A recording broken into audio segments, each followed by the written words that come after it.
Good morning everyone, welcome to a new blog. Welcome তোমাদের in and out দেশকে চ্যানেলে। আশা করি তোমরা খুব ভালো আছো, আমরাও ভীষণভাবে ভালো আছি। সকাল সকাল অনেকটাই কাজ হয়ে গেছে, বাসন তো মাজা হয়ে গেছে। দুজনে বসেছিলাম একটু ওই বারান্দাতে, বেশ সুন্দর হাওয়া দিচ্ছে। আর তার উপরে চলে এসেছি ঘর দরগুলো একটু পরিষ্কার করে দেবো, ঝাঁট দিয়ে দিই, তারপরে ঘর মুছবো। আর এই জানলায় দেখো, প্রত্যেক দিন জল দিই কিন্তু কখনো ইঁদুর আসেনি। আর আজকে দরজাটা জানলাটা খুলেই দেখি ইঁদুরে পটি করে দিয়েছে। এই দড়িটা দিয়ে আর এই শেকলের সঙ্গে বেঁধে রাখি, কারণ এই চিটকিনিটা লাগে না। আর ওই দিকে দেখো পটিও করেছে, সব ধুয়ে পরিষ্কার করতে হবে। এখন প্রায় 8টা বাজে, ঝলমলিয়ে রোদ উঠেছে। প্রত্যেক দিন জল দিই তো খেয়াল রাখি, কিন্তু আজকে কালকে রাতে মনে হয় এসেছিলো ইঁদুরগুলো। আর এখন যা গরম পড়েছে না, গাছের গোড়ায় প্রত্যেক দিন না জল দিলে পুরো শুকিয়ে যাচ্ছে। ঘর তো মোছা হয়ে গেছে, উফ হাঁপিয়ে গেছি জলের বালতিটা নিয়ে আসতে। আর এ কি সুন্দর সকালে হাওয়া দিচ্ছে জানো তো। বেশ 2-4 দিন হলো সকালে এত সুন্দর হাওয়া দিচ্ছে। শুধু সকালে নয়, সারাদিন হাওয়া দিতে থাকে। যখনই 10:30 বা 9:30 মতন বেজে যাবে না, আর এই হাওয়াটা নেওয়া যায় না, এত গরম হাওয়া আসে।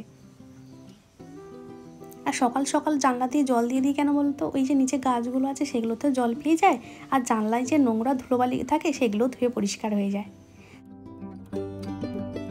কাজকর্ম তো অনেকক্ষণ আগে হয়ে গেছে, কিন্তু এখনো চাবি খোলা হয়নি। আমি বাজার করে ফিরছি, আর এই জন্য দেখো ফুল তোলা হয়ে গেল। স্নান করে ফুল তোলা হয়ে গেল। চলো বাড়ি চলো। ভিতরে যা রোদ, বাইরে যা রোদ। না কালুর হুলু কেউ নেই এখানে। কালুও নেই, আর বাচ্চাগুলো কালুও নেই, যোগ্যরাও কেউ নেই।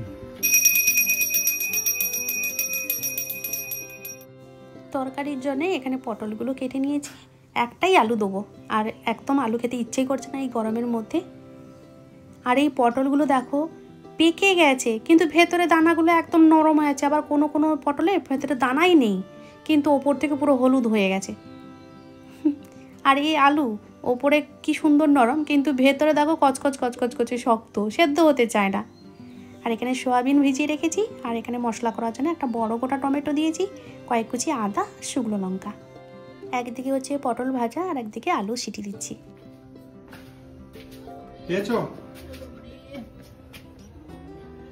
কোথায় গেছিলি তুই? হ্যাঁ, যাস কোথায় সকাল থেকে? ছিলিস কোথায়? হ্যাঁ, কে খাবে যখন বলবো কে খাবে তখন দেখবে জিভ বার করবে।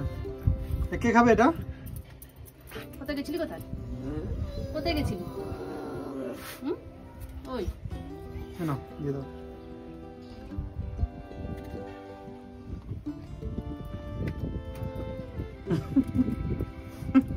এই দাও, ওকে দাও। ওকে না বললো কালু ছাড়। ঠিক আছে, মানুষের মতো, মানুষের থেকেও বেশি কথা বলে। খেয়ে তোরই জন্য তো।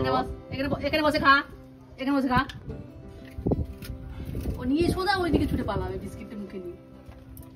আর যোগ্যরা কোথায় গেল কে জানে। আমরা এখন লাঞ্চ করতে বসেছি। আজকে যেহেতু দশম, আজকে নিরামিষ খাওয়া দাওয়া হবে, তো নিরামিষ কিন্তু ভাত তো খাবো।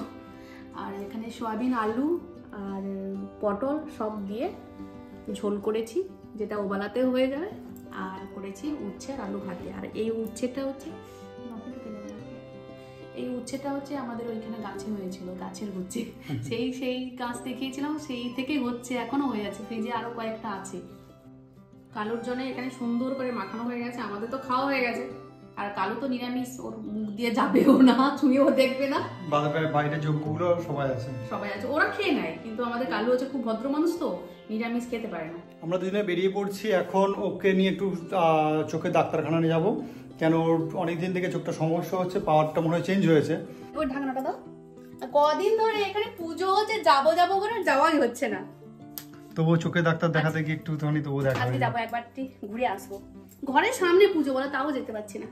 চলো।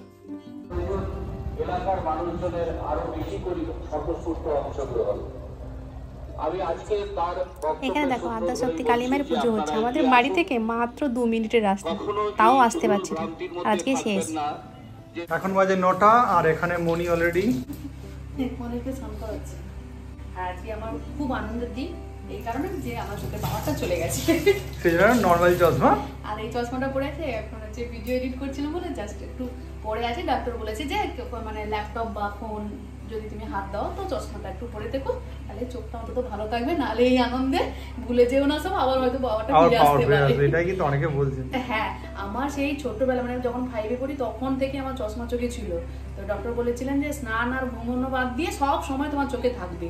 তো আমার খুব আনন্দ হচ্ছে। তোর পাওয়ারটা কমে গেল আর আমার পাওয়ার কেমন ঘুরে বেড়ে গেছে একটু। হ্যাঁ, আর সেই আনন্দে এই যে একটুখানি পনির ছিল। কত নিয়ে এসেছিলে? 300 গ্রাম নিয়ে এসেছিলাম। 300 গ্রাম? 100 গ্রাম আছে হয়তো ম্যাক্সিমাম। হ্যাঁ, ওই সেই ব্রেড দিয়ে খাওয়া হয়েছিল সকালে, বেশ কিছুদিন বেশ ভালো লাগছিল গো খেতে। তো আজকে এটা ইচ্ছে আছে সরষে পোস্ত দিয়ে একটু ভাপা করে নেবো, তরকারি তো আছে, শুধু এটা করলে হয়ে যাবে আজকে রাতের ডিনার। ফেরার সময় দেখলাম সবাইকে খিচুড়ি খাওয়ানো হচ্ছে। আহ কি সুন্দর গন্ধ, ওখান থেকে আসতে ইচ্ছে করছিল না। দূর আর কি করা যাবে, ও তো পছন্দ করে না, তাই আর মুখ মুটে কিছু বললাম না। তো ভালোই হয়েছে, পনিরটা এসে যদি না রান্না করতাম আজকে আর খেতে হতো না, ফেলতেই হতো। বড় বড় করে কেটেছিলাম, ওনার আবার পছন্দ না, বলে ছোটো ছোটো করে কাটো তাহলে ভালো লাগবে। তো চলো রান্না করতে থাকি, আর তার সঙ্গে আজকে ভিডিওটা শেষ করছি। যদি কিছু ভালো লেগে থাকে তাহলে প্লিজ তোমরা লাইক কমেন্ট শেয়ার সাবস্ক্রাইব করতে ভুলবে না। দেখা যাচ্ছে খুব তাড়াতাড়ি। তোমরা সবাই সুস্থ থেকো, ভালো থেকো, সাবধানে থেকো। Good night, tata.